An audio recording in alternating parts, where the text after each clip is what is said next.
Assalamualaikum warahmatullahi wabarakatuh. Alhamdulillahi rabbil alamin. Wassalatu wassalam ala sayyidina Muhammadin wa ala alihi wa sahbihi ajma'in. Rabbi shrah li sadri wa yassir li amri wahlul 'uqdatam min lisani yafqahu qawli. سدد لساني واهد قلبي بحق سيدنا محمد صلى الله عليه وسلم. قال الشيخ المؤلف رحمه الله تعالى ونفعنا بعلومه وبركاته في الدنيا والآخرة آمين يا رب العالمين. ولا حول ولا قوة إلا بالله العلي العظيم. ولا حول ولا قوة إلا بالله العلي العظيم. ولا حول ولا قوة إلا بالله العلي العظيم. InsyaAllah pada pagi ini kita sambung balik berkenaan dengan pembacaan ataupun perkongsian kitab Nawar Bagi Hati yang dikarang oleh Syekh Abdul Muttalib Al-Mandili. Jadi kita masih lagi dalam bab Bismillah ataupun Basmalah.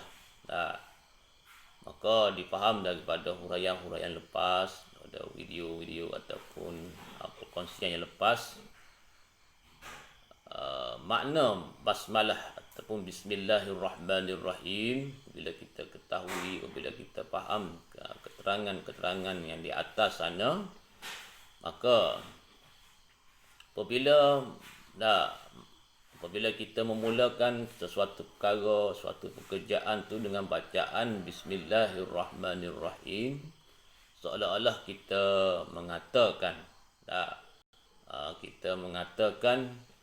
aku memulakan kerja ini ataupun amalan ini, perbuatan ini, seperti kita kata mengarang kitab, membaca kitab ataupun menulis ataupun belajar kitab ini dengan disertakan berkat nama Allah yang mempunyai, yang banyak memberi nikmat yang kasar-kasar dan yang banyak memberi nikmat yang halus-halus.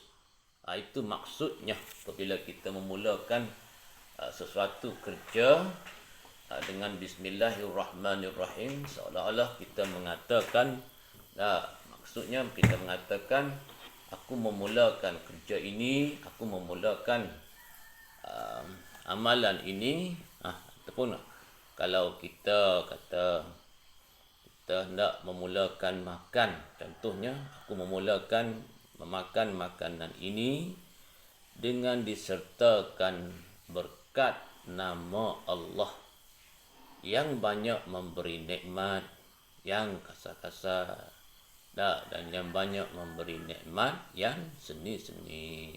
Itu dia maksudnya bagi perbuatan-perbuatan ataupun amalan-amalan yang kita sertakan dengan Bismillahirrahmanirrahim. Maka sebab itulah bila kita membaca ataupun kita memulakan sesuatu ini dengan Bismillahirrahmanirrahim, sesuatu yang baik pada syarak, kita akan mendapat keberkatan daripada Allah SWT lah pada pekerjaan tersebut, dan insya-Allah kita akan mendapat ganjaran pahala yang besar. Maknanya banyak keuntungan. Pertamanya kita akan mendapat ganjaran pahala daripada Allah Taala, kita mendapat keberkatan, dan yang besarnya sebenarnya maksud iaitu membawa kepada menzahirkan kehambaan kita kepada Allah Subhanahu Wa Taala. Bila kita menyebut Bismillahirrahmanirrahim. Kenapa? Karena dalamnya terkandung banyak maksud-maksud kehambaan, sama ada kehambaan dari segi perbuatan zahir, amalan zahir, juga kehambaan dari segi hati. Ini dari segi akidah dan juga dia panggil tasawuf ataupun ma'rifatullahnya. Ya. Itu dia. Sebab makna bismillahirrahmanirrahim ini kalau kita melihat maknanya, kalaulah bismillah ini daripada Allah Subhanahu Wa Taala, ulama memaksudkan, memberi maksud bismillahirrahmanirrahim, kalaulah ianya daripada Allah Subhanahu Wa Taala, ia bermaksud bi kana makana bi yakunu ma yakunu. Inilah maksud murad bismillah, kalau sekiranya bismillah itu daripada Allah Subhanahu Wa Taala. Apa maksudnya? Bi kana makana bi yakunu ma yakunu. Iaitu dengan engkaulah, dengan akulah, dengan akulah sesuatu perkara yang telah ada, dan dengan akulah sesuatu perkara yang lagi akan ada. Itu maksud bi kana makana bi yakunu ma yakunu, iaitu dengan akulah, yakni maksudkan aku di situ ialah Allah Subhanahu Wa Taala lah. Perkara, sesuatu perkara ataupun sesuatu dan perkara yang telah ada dan telah terjadi, dan dengan akulah, yakni Allah Subhanahu Wa Taala lah. Sesuatu ataupun perkara yang telah terjadi, yang akan terjadi dan akan ada. Itu dia. Jadi kalau kita faham daripada situ, sesuatu perkara sama ada yang telah berlaku ataupun telah ada, dan yang sedang berlaku, sedang ada, dan akan berlaku serta yang akan ada, ini adalah semuanya daripada Allah Subhanahu Wa Taala, daripada takdir Allah Subhanahu Wa Taala. Sesuatu yang berlaku ataupun perkara yang ada, sesuatu yang tidak berlaku ataupun perkara yang tiada, semuanya itu adalah takdir daripada Allah Subhanahu Wa Taala. Itu maksud sebenarnya bismillah, kalaulah ia daripada Allah Subhanahu Wa Taala. Maka sekiranya kalau kita memahami maksudnya, insya-Allah akan lahirlah ta'abbudiyah, kehambaan kita dari segi zahirnya, yakni dengan amalan-amalan zahir, amalan-amalan anggota lahir kita, dan juga dari segi hatinya, iaitu akidahnya dan juga tasawufnya. Maka ulama juga mentafsirkan, dan kalau mampu, kalau boleh, cuba lihat dalam kitab-kitab tafsir pun ada, dan juga daripada kitab tasawuf seperti kitab Muraqiyah Umudiyah, syarah bagi Bidayatul Hidayah Imam Ghazali, banyak perbahasan berkenaan dengan bismillah, terutamanya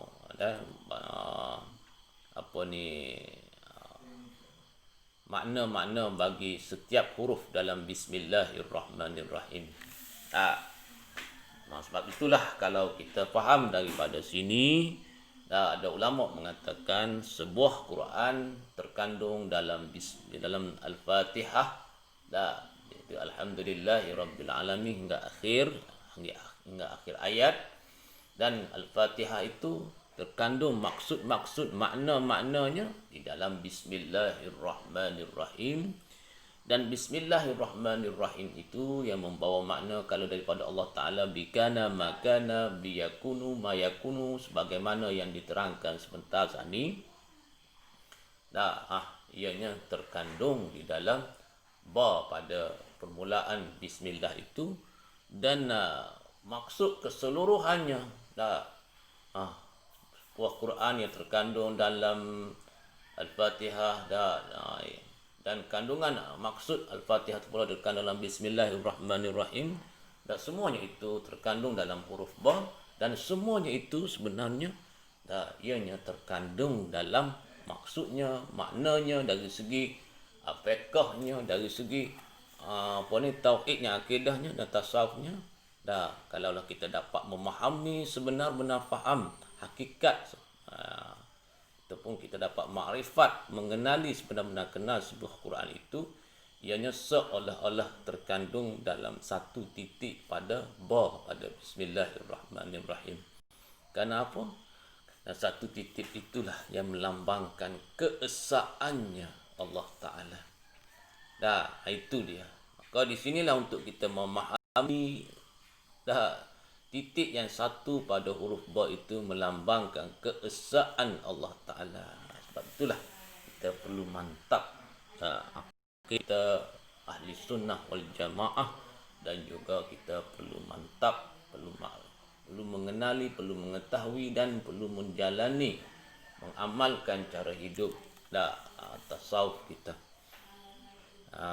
Dan kalau kita fikirkan secara logiknya, memanglah Allah SWT ni bersifat dengan se, dan bila kita mengetahui, kita memahami sesuatu yang berlaku ni datangnya daripada dia yang satu, dia yang esa, maka di situ pun sudah cukup untuk kita memahami huruf ataupun titik pada huruf ba pada Bismillahirrahmanirrahim. Ianya melambangkan kan apa yang berlaku ini tidak lain dan tidak bukan, apa yang ada ini tidak lain tidak bukan melainkan marinya, datangnya hanya daripada Allah Subhanahu Wa Taala yang sahaja. Itu dia. Allahu khalaqakum, dan dialah Allah yang menjadikan kamu, wa ma ta'malun, dan apa yang kamu berarti kata Allah Ta'ala lah yang menjadikan zat kita, sifat kita, dan perbuatan kita. Maksud kita tu bukan tertentu kepada manusia, semua alam, seluruh alam ini. Dialah yang menjadikan kesemuanya. Hakikatnya begitulah. Itulah lamban ataupun maksud yang dizahirkan kata ulama'nya pada titik yang satu pada huruf ba pada Bismillahirrahmanirrahim. Itu melambangkan keesaannya Allah Ta'ala, yang sa pada zatnya, sa pada perbuatan, pada sifatnya, dan sa pada perbuatannya. Dan daripada perbuatannya itulah yang kita faham apa yang telah ditakdirkan oleh Allah Ta'ala. Kerana apa yang berlaku ini adalah hasil daripada takluk sifat ilmu. Ini dia jadikan alam ini melalui ilmunya, melalui iradatnya, melalui kudratnya yang disebut qada qadar, dan direngkaskan lagi mafhumnya, fahamnya qada qadar ini dengan kataan yang agak ringkas, yakni takdir. Itu dia dipanggil kronologi untuk kita memahami perbuatan Allah Ta'ala. Asalnya perbuatan ini diambil dipaham daripada ta'alluq ilmu, yakni pengetahuan Allah Ta'ala. Ketika kata Allah Ta'ala tidak jadikan sesuatu melainkan yang ia tahu. Allah Ta'ala tidak jadikan sesuatu yang luar daripada pengetahuannya. Kemudian Allah Ta'ala tidak jadikan sesuatu ini tidak melalui kehendaknya. Kemudian Allah Ta'ala menjadikan sesuatu ini kerana apa? Kerana ia bersifat dengan kudrat. Ia boleh, ia mampu, ia berkuasa menjadikan sesuatu. Jadi daripada tiga sifat ini, zahirlah dia panggil qada qadar. Kemudian qada qadar ini direngkaskan lagi menjadi takdir. Lahirlah perbuatan Allah Ta'ala ini melalui tiga sifat tadi. Daripada tiga sifat tadi, jadi perbuatan Allah Ta'ala ini dikatakan qada dan qadar, dan daripada qada qadar itulah direngkaskan lagi menjadi takdir. Itu dipanggil kronologi untuk kita memahami maksud takdir. Itu dia. Sama ada yang baik yang buruk, itu soalan. Itu dia panggil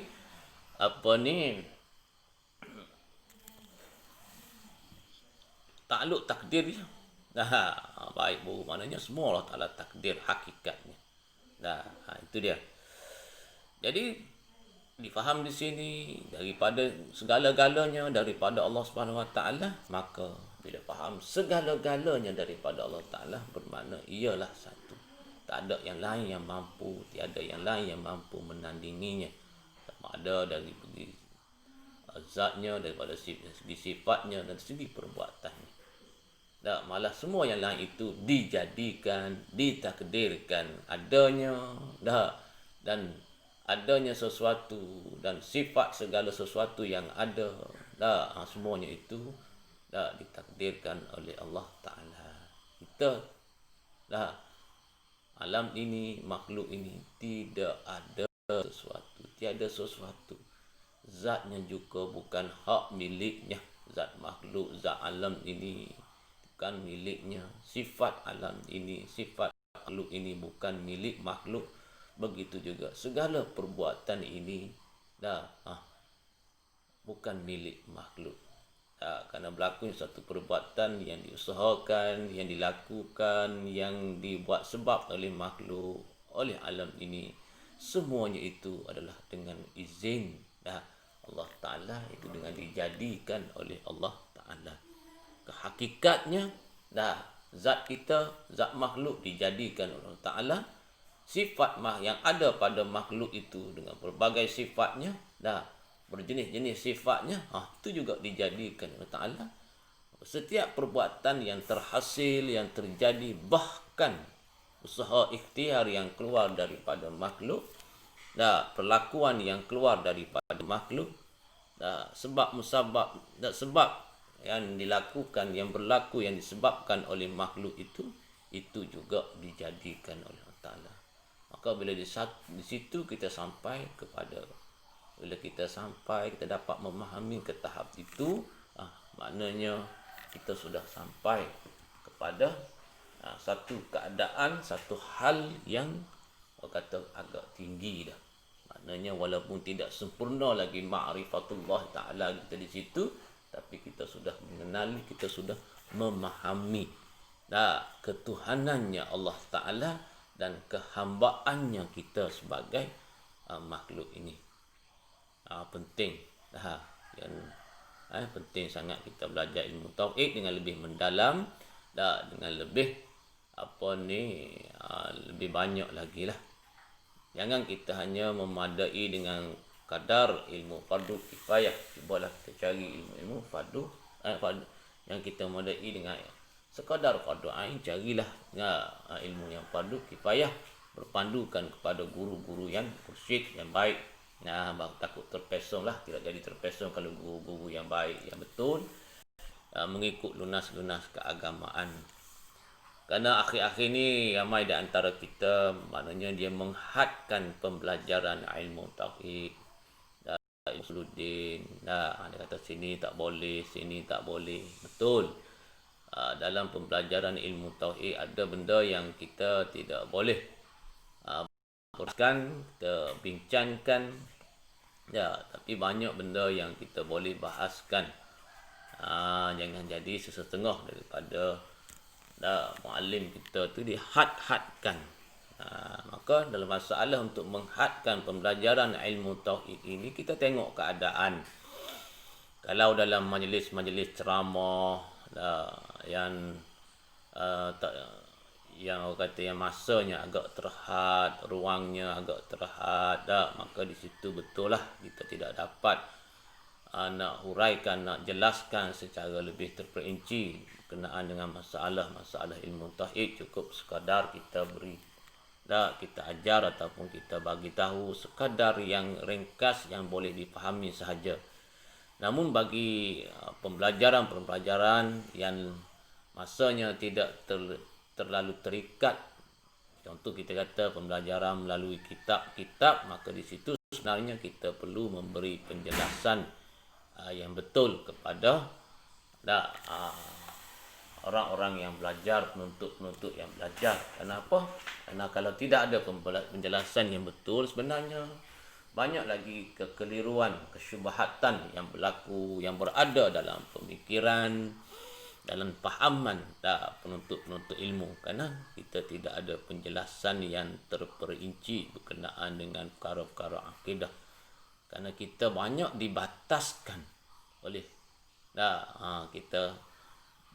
kita menghalang seseorang itu mempelajari ilmu tauhid dengan lebih tinggi.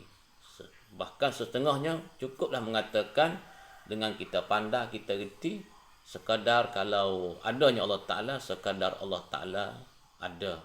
Dah, tak boleh bahas dah. Sedangkan dalam kitab itu maksud ada itu pun kita bahas. Dah ada Allah Ta'ala tu dah. Bagaimana dimaksudkan ada Allah Ta'ala pun dibahas dalam kitab. Dah, ini Allah Ta'ala ini adanya ia tidak dimulai. Dah. Itu semua dibahas dalam kitab.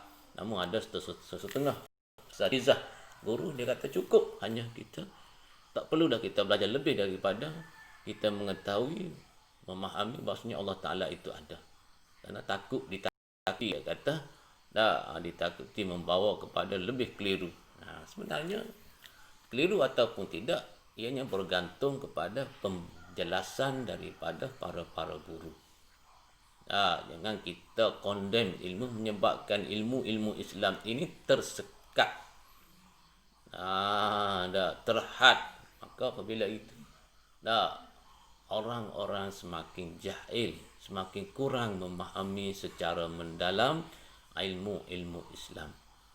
Tapi dalam masa yang sama mungkinlah ada had-had tertentu yang kita perlu hadkan, namun janganlah perkara-perkara yang sepatutnya asasi untuk kita ketahui kita sudah hadkan. Karena bagi saya lah melihat perkara begini, sebenarnya kemampuan guru yang mengajar tersebut ianya tidak mampu memberi penjelasan mungkinlah yang lebih mendalam menyebabkan dia hadkan setakat itu. Sebenarnya itu suatu perkara yang tidak baiklah bagi seorang gurunya. Sepatutnya kalaulah kita seorang guru ataupun seorang ustaz, apabila kita hendak membaca sesuatu bab, kita perlu mendalami dengan lebih mendalam. Kita perlu mengetahui satu perkara yang untuk kita kongsikan dalam pengajaran kita itu secara lebih mendalam lagi. Jangan kita hadkan ilmu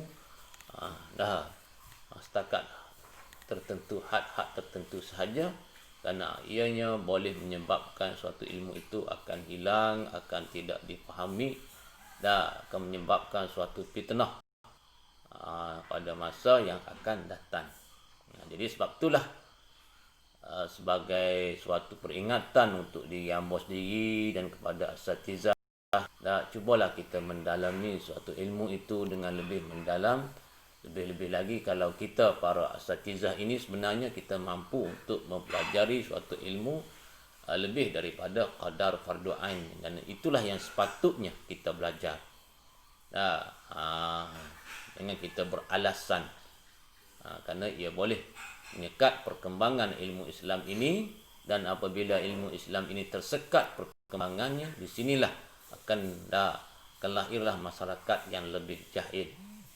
Lebih tidak mengetahui. Ada mungkin suatu masa masyarakat akan bertambah jahilnya dengan sebab kita sebagai asatizah ni menyekat ilmu-ilmu yang patut mereka ketahui. Itu dia. Dia saya rasa cukup setakat tu untuk perkongsian pagi ni. InsyaAllah kita akan kongsi pula berkenaan dengan basmalah ini pada masa yang akan datang. Wallahu a'lam wa ilaihil marji' wal ma'ab.